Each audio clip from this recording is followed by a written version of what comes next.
What is one piece of advice you would give to people that are afraid to get into music and people that just have trouble getting past procrastination in music and in regular life? You just can't give up. People are gonna tell you no. When I first started singing country, I'm half Middle Eastern. There was no brown people singing country music back in 2015. Like the brownest person was like Darius Rucker. And he doesn't even count, he's Hootie and the Blowfish. Yeah. You know what I mean? Like he doesn't even count. I got turned down so much. I had so many no's before I finally found the people that were gonna say yes. I am a Persian Italian country singer. I'm not changing. This is just who I am.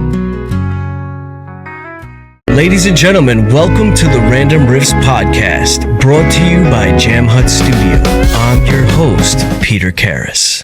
Our mission here with Random Riffs is to provide a platform for original local musicians to showcase their greatest hits. And a big shout out to our team, The Weekly Wanderer, Connor O'Sullivan, covering all your live local performances, updates, and Ali Sun with Honey Lux Production.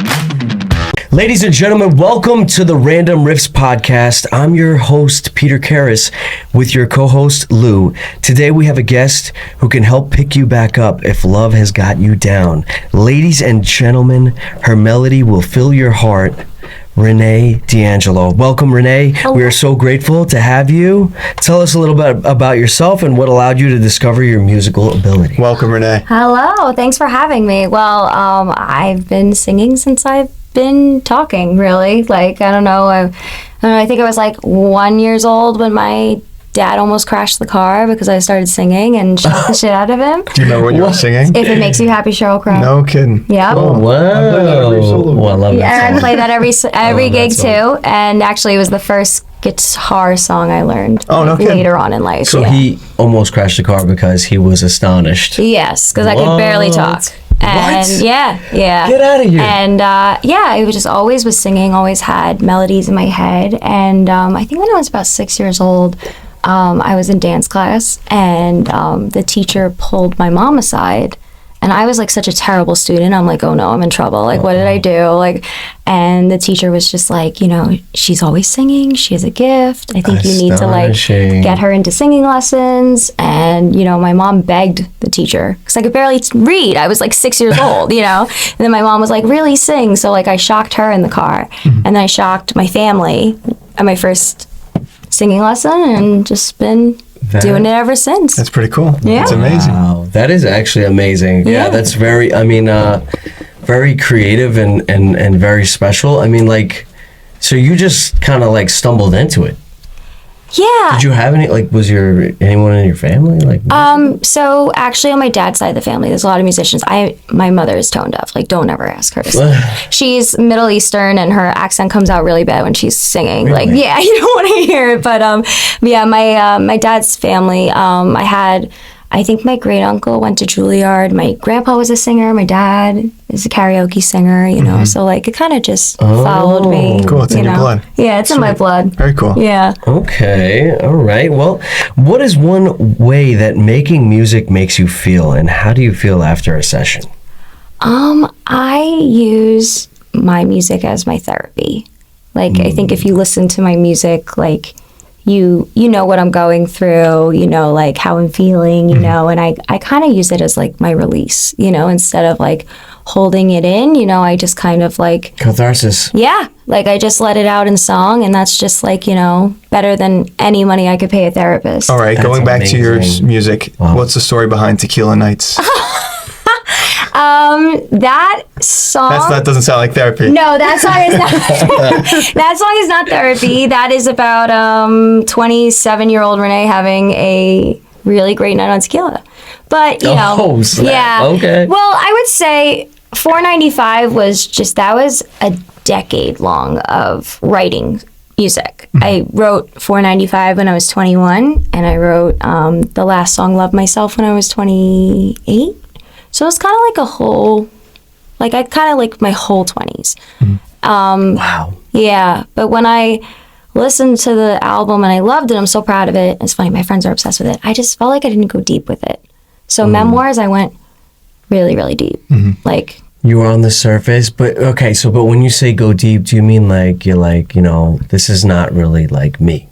Like this is kind of just like I played it very safe with shallow, 495. maybe? I played it very safe with 495. Like I just, baby steps in the beginning though. Yeah. Like why not? Yeah. Like that's how you should be doing 1,000%. That's it. You if you start small, you fail small. 1,000%. Right? What's wrong with that? I mean, Yeah. I think that's a great way to begin. Yeah, and when I just listen to it, I'm like, okay, I really feel like I need to be a little bit more vulnerable, and I need to, and it was kind of easy because I started dating this guy that, it was the first time I was dated a guy in like 6 years. So it was like, and like already like enough, and that was just such a tumultuous relationship, and I just wrote Memoirs of a Hopeless Romantic. I wrote that whole album in 6 months. Wow. Wow, That's pretty cool. Well, they do say that heartbreak is a very potent, creative substance, I guess. So tell us a little about your music. Would you consider yourself a straight country artist?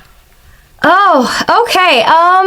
So I just love music. It's funny. I have people who love the country stuff, people love the pop stuff. And it's funny, when I was a kid, I wanted to be Britney Spears. I got pushed into the country, and at first I didn't embrace it. And then when I won my Country 96.1's Next Big Country Star, because I wrote my first drinking country song, Jameson and Jack. That's why I've kind of retired from the alcohol songs. Gotcha.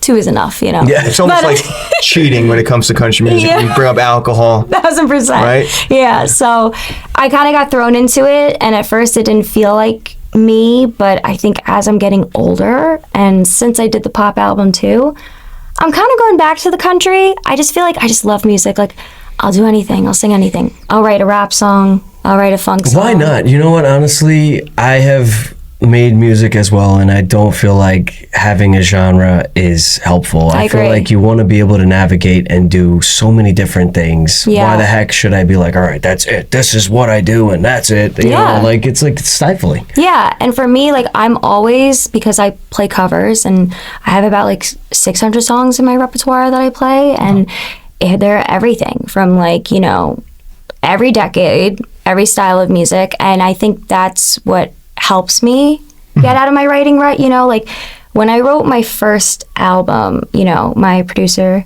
JP, shout out JP, he kind of was like, all your songs kind of sound the same, and he kind of pushed me out of that box. So when I did Memoirs, I made sure no song sounded the same, and he tells me, like, I'll send him demos now, and he's like, I've never heard you write a song like that. Like, you're breaking out of your shell. And I'm one of those people, like, I just want to be so good at things that I don't take it to heart. Like, if he's like, I'm like, okay, no problem. Like, when he says the song sounded the same, I just said, have fun.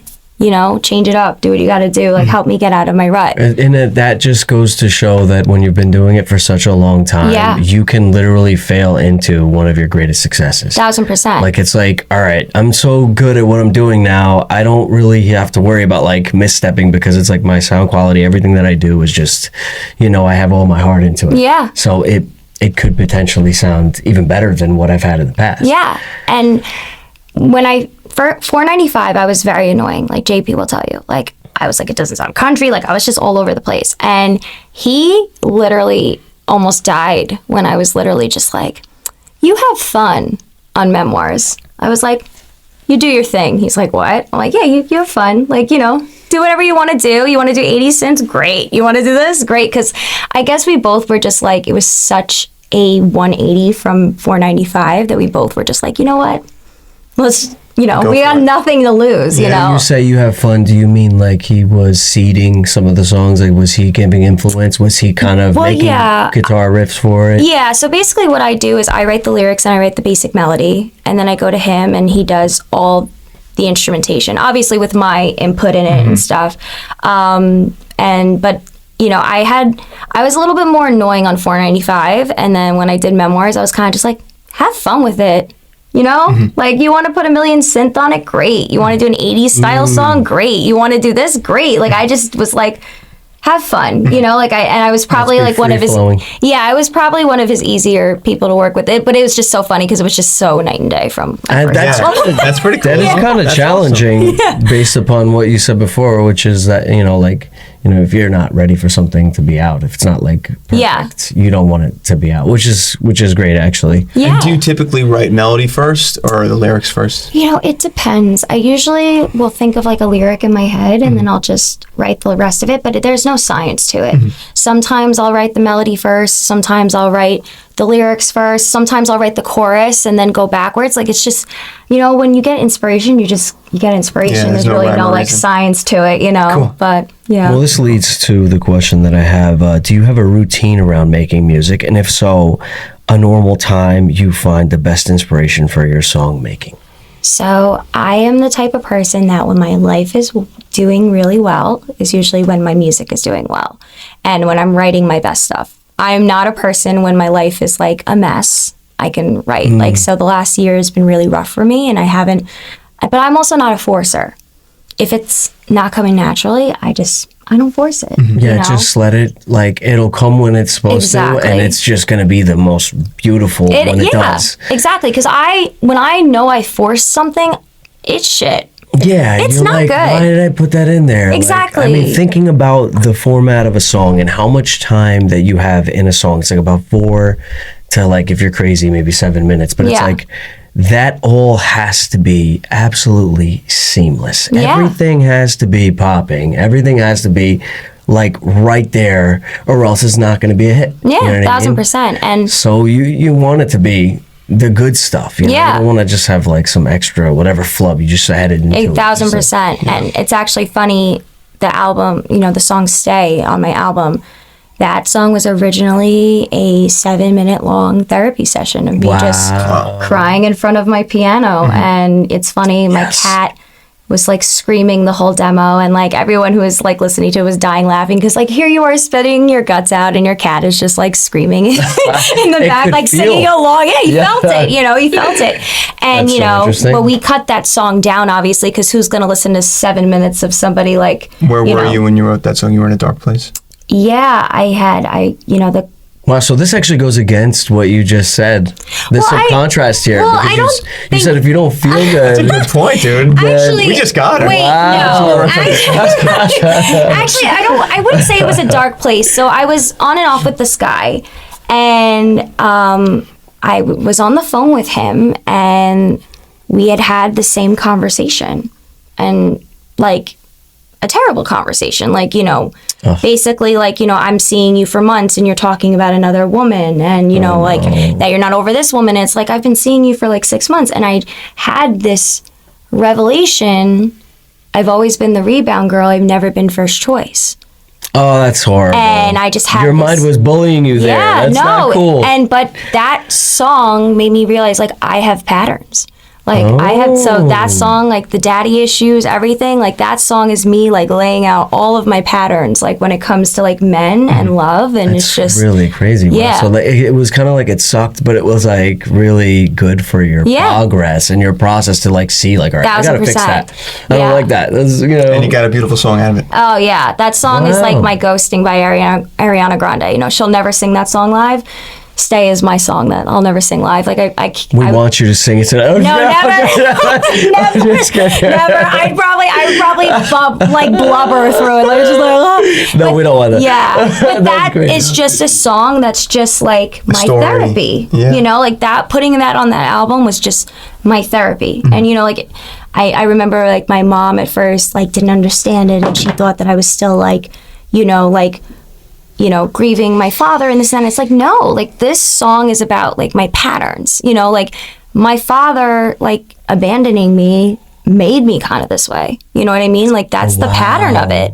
And it's not anything sad. Like this is me healing. Like this is me moving forward. That's actually very powerful and very profound that you were able to actually like grow through that. Yeah. 1000%. So cool how each thing that we make just becomes like a piece of artwork we can look back on and be like, that, look at all these little pieces. Kind of like a root. Yeah. And the you kind of difference, grow. yeah, and that's the difference between people that are like taking the time to make something musical, so that this way they can have something to look back on, as opposed to people that just really never have dabbled in the music. Yeah. Or, you know, because it's like now you have something where you're like, look at all these little things I could be grateful for, even though this was a painful experience. Yeah, The it was so contrast painful. is just... Find the light in it. Yeah, I found the light in it. And that's what it was like, That's listen, awesome. like that album to me, like, you know, that relationship was very tumultuous and it was very toxic. You know, like if you listen to the song, you know, it's funny, the person that I wrote it about, he's like, it's an amazing album, but I feel like shit.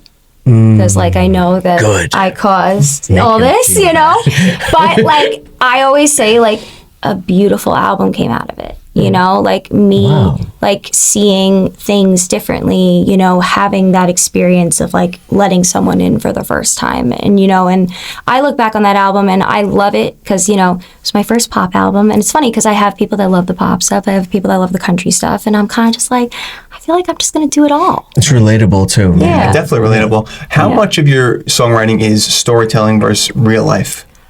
It's all real life. Wow. Yeah, I don't think I have one song that's a fake. Jameson and Jack, the song, that is a fake song. Not a fake song. It's just it's a story. My drunken one-nighter I never had. got you. You know, I wrote that song at my desk at 21 years old. That's on the bucket list now. That's it. I think Tequila Nights was kind of like an inspiration of all my drunken nights in my 20s. But I would say, like, for the most part, like, all of my songs are really from the heart and soul. Awesome. Like, you know. That's powerful. What's changed the most since you've started? Oh, wow. Started writing or starting, like, performing as a child? Started performing. Oh, God. Okay. I've grown a lot since 6 years old, you know. Yeah. But physically and, like, actually. But I think I've taken a lot of the power. You know, when I was younger, you know, my father was my manager and really like more of like a toxic stage parent. And, you know, and now, you know, I went through a lot, you know, singing. Like I was in this cover band and I was dating this guy and, you know, basically like he dumped me and stole my band. What? And yeah, and I didn't sing. Oh, I was so heartbroken over it. I didn't sing for like 3 years. And I was just like, if I'm going to do music again, like I'm going to do it myself. That is and devastating. I started practicing my butt off with guitar. And I was like practicing every night. My stepdad, 8 o'clock on the dot, band practice is over, stop. You know, like, because I would just every day. But I was like, if I'm going to do music, like I'm going to do it on my own terms. And That's good. I feel like I have total control over this project. You know, like my parents are so proud of me because they know I built this all on my own, and you know, and I'm proud of me too. Sure. You know, yeah. So Look at the value that could be created when you decide to venture out into something and create something just from your own. Yeah. You know, your hands, your voice, everything. It's absolutely amazing. yeah, you know, for me, it's just kind of like, I love it. I have so much fun doing it. And, you know, to me, it's just like, you know, if I'm never like #1 on Billboard, it's okay. Because I'm living my dream. I'm living my truth. And, you know, like to me, like that's just such a blessing, you know? That's actually funny that you say that. Yeah. Thankful. Who inspired you? Oh. I have a lot of inspirations all over the place. So the Beatles taught me guitar, so they were like a big influence in my life. Sheryl Crow was a big influence in my life. Dolly Parton. My cat's named Jolene. So, Oh, no. You know, yeah. So like, yeah. Barbara Streisand, Lady Gaga. Like I'm all over the place.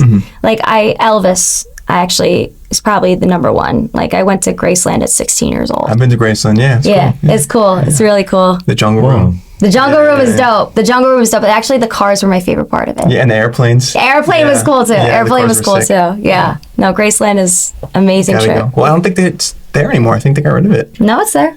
Really? Oh yeah. All right. Yeah, they just Lisa Marie did something, right, when she passed? And no, she left it to her daughter, and then Priscilla was fighting. It became like a battle. Okay, so it's still there. All right, It's good. still there. Oh yeah, it's not leaving. I think it's like a historical Yeah. like society now. I think or something. I think it's like licensed. So Okay. it's staying forever.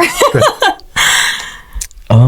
How did you cultivate your current sound? Ooh, well, I think just loving music, honestly. Like, I have ADHD, but my sister says you hear it just driving in the car with me. We'll go from like opera to show tunes to rap to hip hop. Will you pop finish to a song in the country. car, or will you always change it at about 30 seconds in? Depends on the mood. Okay. But my sister says it's like freaking whiplash driving with me because it's just all over the place. It's like a million genres in like one car ride, and she has a hemorrhage. Nice. But Oh my God. I'm like that too, though. You gotta just like, it's like I love variety. no, Like, you same, just wanna same. just- But I think it makes me like a great artist, you know, and it it helps my sound, and I think just loving music is just, I'm still figuring out my sound. That is okay. Actually, that goes hand in hand with what you were saying. Pretty Yeah. much. It's like, I don't really, you just want to be free to kind of do what you want to. Yeah. Are you very structured? Do you you have a morning routine, a bedtime routine, a practice time routine? No. No. Yeah, you're all over the place. Got it. Well, honestly, because I'm blessed to gig so much that I really don't like practice when I'm not gigging. I do practice maybe like once a week, but I'm doing 3 to 4 hour gigs like 3-4 times a week. So that's kind of like, Wow. for me, that's kind of like, Fills this time up. yeah, exactly. And I'm all over the place because my schedule is just not the same. I work a full time on top of doing music. So yeah, I have no life. I'm You have an awesome life. Thank you. That's a good way All to you're put doing it. is what you Absolutely. love. Yeah. You're lucky to have those problems. Thank you. Yeah, it does get on me. Like I will say, gigging becomes a rut sometimes. You get like into the rut, you know. But it's a beautiful thing, even with the rut and stuff. But yeah, no, any week is never the same. So That's very so bad cool. with routine. That's perfect for the ADHD. It is because good you for get the all the ADHD. variety. Yeah. And so, do you think it is possible to describe your sense of self without music? And has music helped enhance?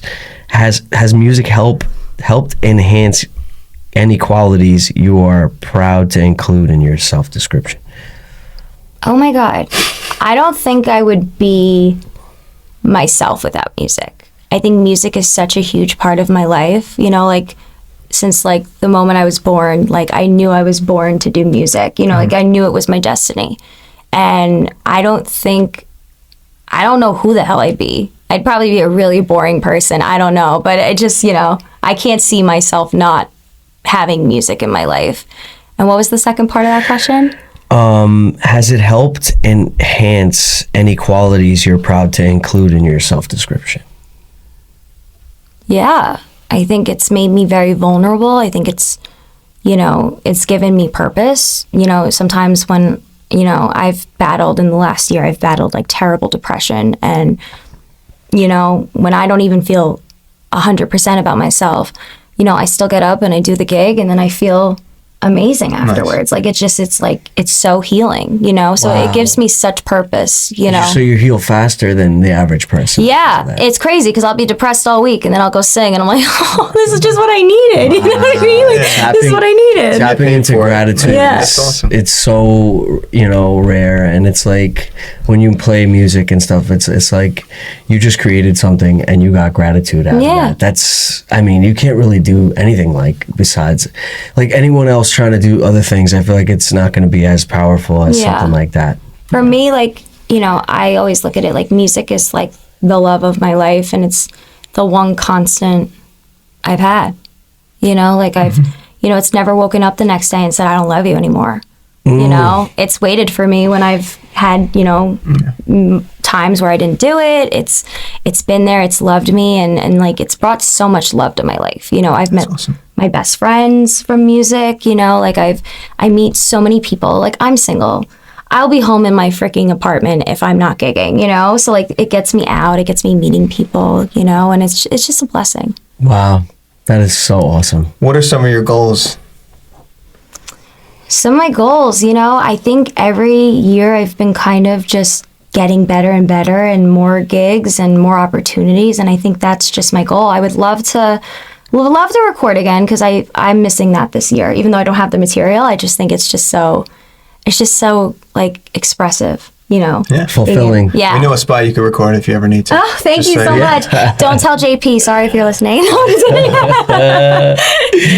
No, but sometimes a break is good though. Like, Yeah. gives your mind a chance to kind of be like, all right, just take a breath. Yeah. Like, relax. 100%. For me, like, I'm still doing music, and a lot of people, like, talk crap about covers, and for me, it's like, okay, I'm still singing, and I feel the covers, I feel the music, I feel the soul, and, like, I'm still feeling it. Like, I don't have to be writing it to feel it. You know what I mean? Like, I can be in a place in my life and be like, I really love this song, and I'll just, like, sing it, like, I'll sing it, like, from the soul, and I'll feel good, Yes. Have you ever played a gig and felt like your heart was filled after? Every gig. If it's a good crowd. Listen, not every gig is great. Like, it's just, that's honestly just but I would say, like, mostly every gig I play, I just, someone comes up to me and says that I made them feel better, or like, they love my voice and I'm so sweet and so talented, and, so it just really makes me feel because fulfilled. you've cultivated it so well that it's like, you're so authentically yourself. Thank you. Cool. Wow. What are some of the current artists in the country music scene that you find inspiration in? Ella Langley. Oh yeah, I just saw her. I am yeah. obsessed with Yeah, her. I am kind of obsessed with her too. Ella fella, you're an Ella fella. Whatever I am. Something on me. I saw her the other day on Theo Von's podcast, and I fell in love. Did you see her at Stagecoach with him? She pulled him on stage. I saw a looked clip. Like, love me. Yeah. Yeah, no, she's. I will say this. When I first started singing country in 2015, it had a lot of heart in it, and then it kind of, pop country kind of took over, and everything sounded the same. Beer, drugs, girls, like, it's just all the same. I would say, like, in the last 2 years, female country has really kind of brought back that heart and soul in country, and that's what I gravitate towards. Like, that's why, like, when I do my country shows, like, I sing more of the older stuff, because, like, I love Dolly. Like, I love Loretta Lynn. Like, I love all of them. Like Our Song by Taylor Swift. That's a great one. It's a great one. Oh yeah, I do that song. I get little girls that, they ask me to sing like 25 Taylor Swift songs a show, and I'm like, yeah, no problem. But I like the older Taylor Swift. Wow. Yeah, like, because it's more country and heart. Yeah. What's something you're looking forward to? What I'm looking forward to? I'm looking forward to getting my band back together.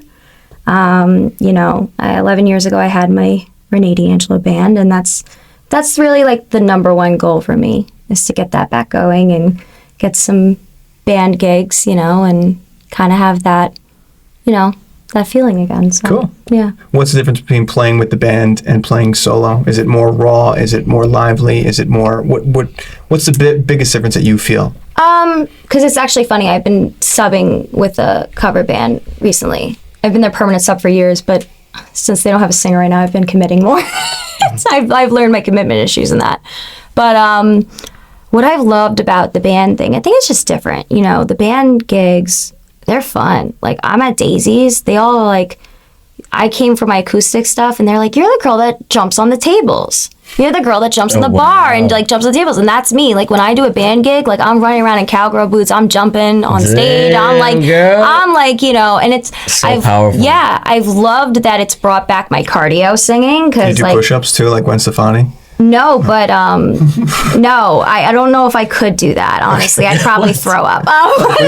Gwen Stefani used to do push-ups stuff. Yeah. Are you serious? Yeah, I don't know if I could do that, but I do jump on tables and run around the bar. I like sing to people. So that's cool. Yeah. It's a different energy. Keeps the crowd involved and so expressive and so fulfilling. Yeah. And it's like, honestly, what I'm hearing is that you've just discovered so much about yourself and healed so much about yourself that the average person would never even have access to. Yeah. Because of the fact that you were able to constantly grow through these songs and these experiences. That's amazing. It's like you said before, it's like, the best therapist there is. It is. Yeah. And it's just different when you're acoustic, you're by yourself, it's chiller. I can control it a little bit more, which I kind of like. Mm-hmm. Like, I don't have to do like a million belty songs. Like, if it's having a rough day on the chords, I just, move the cable a little bit, But, I see what but it's fun doing both. I love having the option to do both, honestly.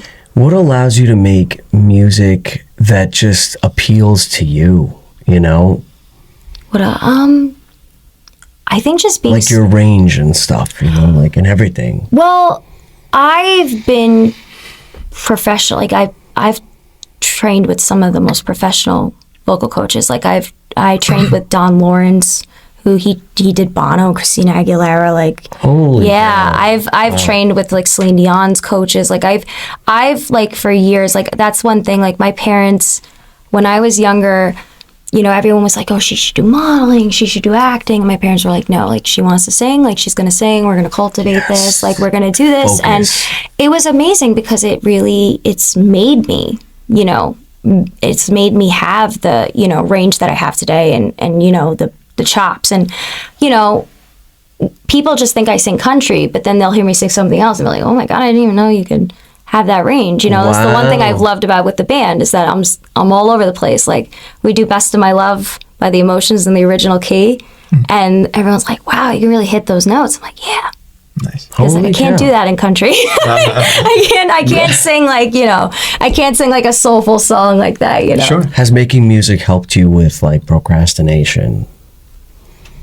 I would say so. It's made me very driven. You know, I think since I was a kid, you know, since I've been doing this since I was a kid, you know, I used to stand on lines, you know. Even like when I did the Apollo, I was like 13 years old on the side of Harlem, you know. You were like, at the Apollo Theater? Oh yeah, I sang Amateur Night at 13, yeah. That's pretty sweet. Yeah. A lot of legends went through those doors. Oh yeah, that's wild. That's actually when I saw this wall, because they have the wall of everyone who comes here, it like literally reminded me of the Apollo wall. No kidding. Like I literally was like about to go on stage and I'm like looking Jackson at like 5. Yeah, like James Jackson Brown. 5, James Brown. I'm sitting there like, where am I? I'm like, I can't believe like I'm going on the stage, you know? Like it was sweet. just a surreal moment. But, you know, like as a kid though, you know, that taught me practicing and dedication and, you know, like even one thing I've learned about, you know, trying to find permanent lead singers for this band that I'm subbing, because I'm at the point like I'm helping you guys, like I'm judging. I feel like Simon Cowell, like on the like, you know, like guys do. I feel I'm like I can't believe I'm helping them. But like one thing I've learned is that a lot of like people don't have the dedication that I have. You know, they don't want to do the work to learn 60 songs. You know what I mean? Like they don't want to like, you know, everyone wants to be in a band until they realize how much hard work it is. And like my business, like I'm like a one-woman operation. Yeah. If it was easy, everybody So would do it. so you've actually cultivated your ADHD to be a strength. 1000%. As opposed to, so it's like, all right, what's the next task? Come on, let's go. Boom, boom, boom, boom. You're like breezing right through everything. I am an expert multitasker. You gotta teach me, girl. What the hell? Man? I'm stuck in my brain sometimes. I feel like I'm stuck in my procrastination. What's something non-music related that you're grateful for? I would say my mom. I would say my mom. She, you know, since I was a kid, you know, I always kind of like favored my father, but she always was there. You know, she always was at my auditions, and you know, she always supported me, and she used to take me to auditions, you know, and she would support me even when I wasn't like more grateful for her, and you know, like even now that I'm older, you know, like I think it means more to her because she knows like I'm doing this all by myself now, and like, you know, my father isn't present in it. So like I know when she comes to see me sing, like she's so proud of me. Nice. And for me, like, you know, she struggled, you know, like she was a single mom, and, you know, like I never went without a singing lesson, you know, like I never went without, you know, nice outfits for my shows, you know, like, and, you know, for years, like my father was in the picture, but when he wasn't, like she would take me to the audition. She'd, you know, take off of work and, you know, drive me and, you know, do what she had to do, you know, like she believed in my dream, you know, as a young, you know, when I was young, and, you know, her whole thing was she just wanted me to go to college. So when I went back to college, you know, she was like, okay, sing as much as you want. You know what I mean? Like once I graduated, she's like, just sing as much as you want. That is, you know? so important and so amazing to have that kind of a support from like a parental figure. Yeah. Like shout out Mama Dukes. Yeah. That's amazing. Even my stepdad, you know, like he has a Audio Connect. He's driven to Jamaica, Queens, and like Memorial Day weekend to get me my PA. You know, like he gets me the hookup on the PS. But that's like the only thing he's really ever done, and And, and that's why, like, they're proud of me because they know, like, I put in work, like people don't realize it's me. I lug like 80 pounds of equipment all by myself. Wow. I do all the marketing. I do all the promo. I do all the booking. Like I do all the repertoires. I do all this stuff. Like it's literally like it's a one-woman operation. Sure. It's, it's a lot of work, but you know what? It makes me. And if you want it, you'll do it. So sound like a powerful woman. Are you an only child? I am not. I have a sister as well. Mm-hmm. But she's like artsy in her own way. I'd say we're both kind of artsy. She's more of like a writer and like she's an English teacher, so she's like a creative writer, and she's actually very good at drawing.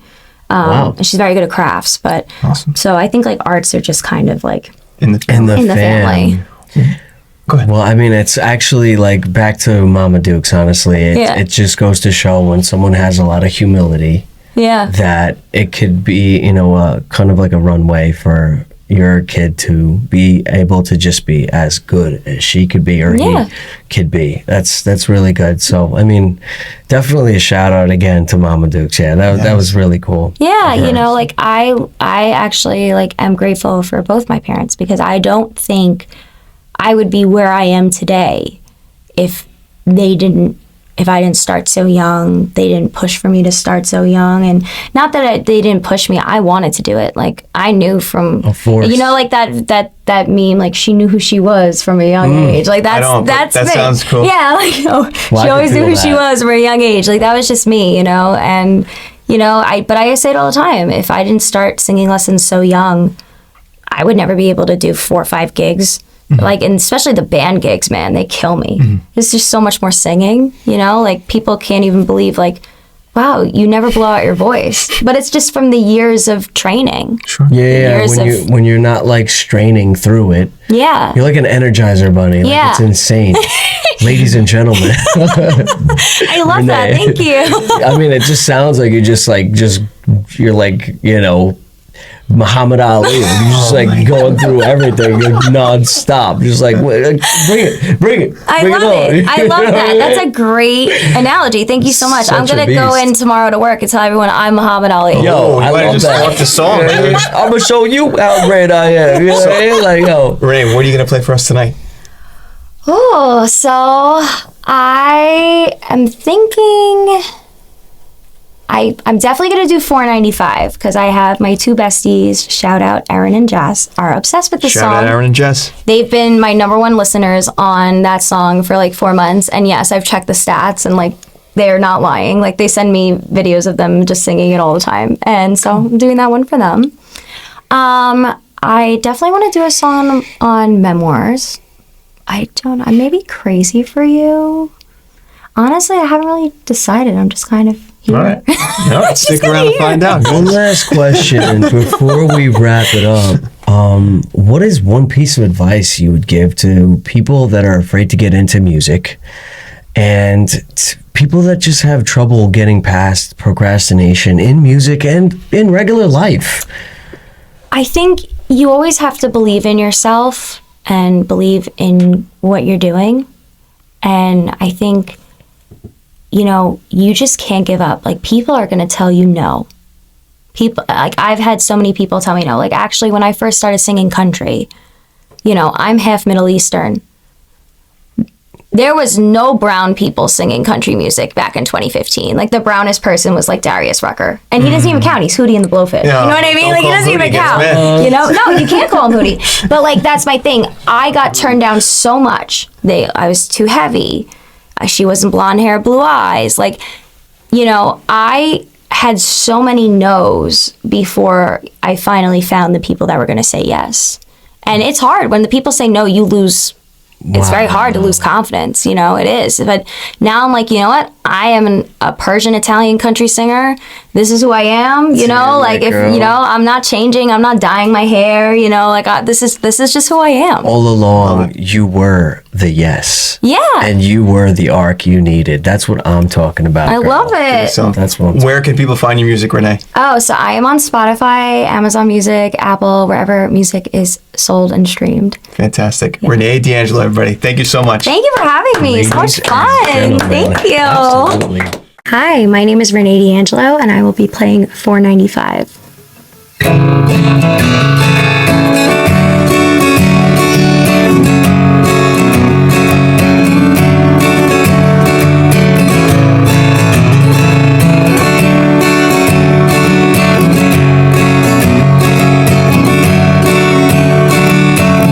He told me he doesn't love me anymore, so I'm leaving today. I don't beg for love anymore. If it's not there, I'll walk away. So I'll pack my things and I'll say goodbye to the life I'm leaving behind. Don't know where to go, but all I know, got a full tank of gas and a clear mind. I'll take 495 and drive away until I forget your name. I'll take 495 and drive away until I start no beginning. Hey, yeah. My friends told me I'm running away, but I told them I'm finding myself. What's the point of falling in love if you don't love yourself? I got the windows down and blowing in the wind, singing every song I wrote. Never felt free, I'm just doing me. Got the open road and there's no stopping me. I'll take 495 and drive away until I forget your name. I'll take 495 and drive away until I start no beginning.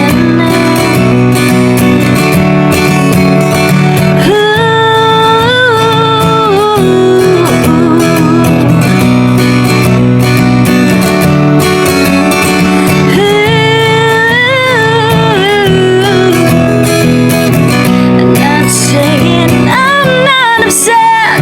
I'm trying not to cry, but I'm just looking forward to my new life.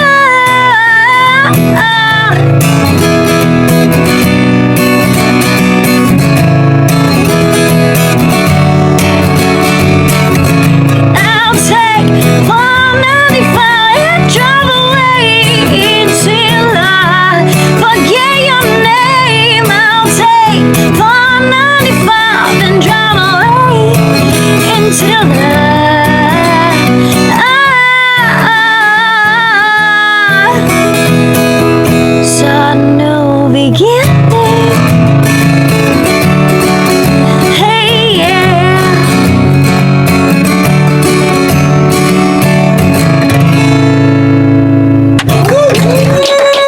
Thank you. Hi, my name is Renee D'Angelo, and I will be playing Crazy for You. This song was originally written as a country song, and I told my producer that I wanted to go pop, and he was like, "You want to go pop? We have to change the song around." So this is the pop version.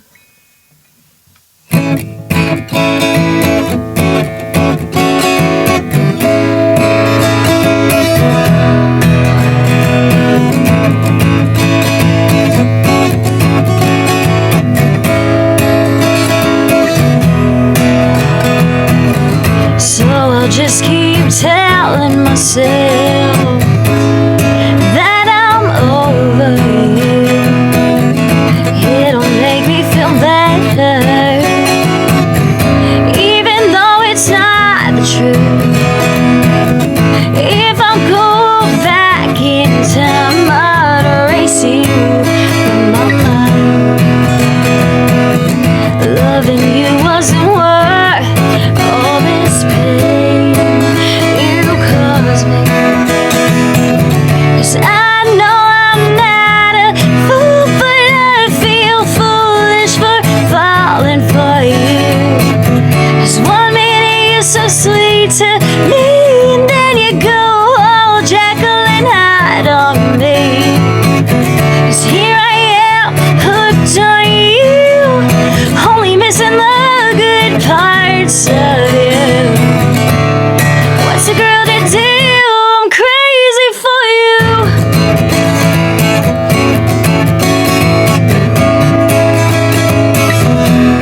baby, truth or dare. Do you miss me? Don't be scared, baby, baby, follow me. I'll be everything you need. Baby, baby, truth or dare. Do you miss me? Don't be scared, baby, baby, follow me. I'll be everything you need. 'Cause I know I'm not a fool, but I feel foolish for falling for you. This woman is so sweet to me, and there you go, Jack. On me, 'cause here I am, hooked on you, only missing the good parts of you. What's a girl to do? I'm crazy for you. Thank you. I'm Peter Karras, and I'm Renee D'Angelo. we're about to put together a random riff to try to see if we can harmonize and We can jam. in the jam hut. All right.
Hi, my name is Connor O'Sullivan, and I am your weekly Wanderer.